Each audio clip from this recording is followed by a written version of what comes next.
पंजाबी प्यारिओ वीरो भैनों ते भराओ अस्सलाम वालेकुम। इस तो पहले मैं तुहानू भाई साहब के दरबार की खुई ते मच के मुतलक तुहानू दस चुकिया वा। अज मैं तुहानू दरबार पाक की तामीर के मुतलक दसांगा।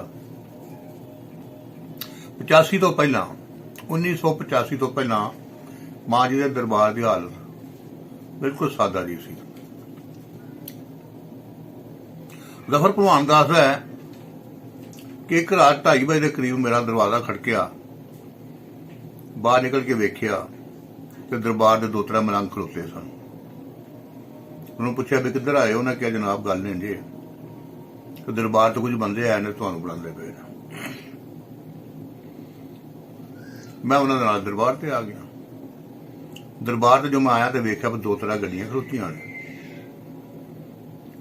उन्हें एक बंदा उतरिया, उन्हें अपना तारफ कराया कि मेरा नाम सदीक भलवान है तो मैं मिसरी शाह लाहौर का रहने वाला।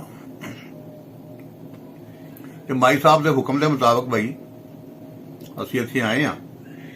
मां जी ने आखिया कि मेरा दरबार बनाओ चल के, तो मेरा पुत्र जिहड़ा जफर भलवान है ना, उसकी निगरानी च बनेगा सारा कुछ।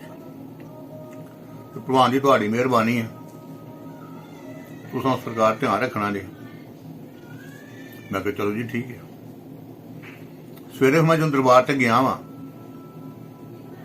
तो सीमट बजरी रेत इट्टां मजदूर राज गरदे के जो कुछ भी चाहिए सी वो जनाब उसे अपड़ गया। मैं दरबार की तामीर करवाई।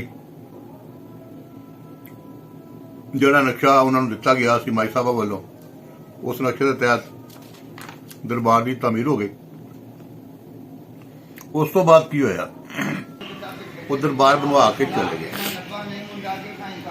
सादकाबाद एक वकील चौधरी समूह एडवोकेट जिन्हों का हुण उत्थे माई साहब के सामने दरबार बनिया, उस हाते दे विच मच के पिछले पासे चौधरी समूह का दरबार है।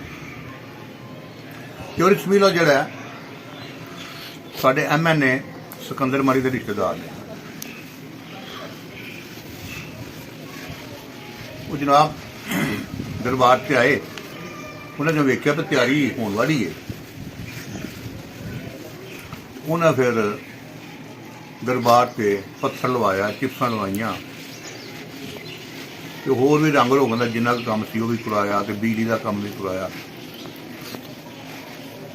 तो बेहतरीन करके जनाब उन्हें सारे दरबार की तामीर करवाई। कवालों वास्ते खड़ा बनवाया।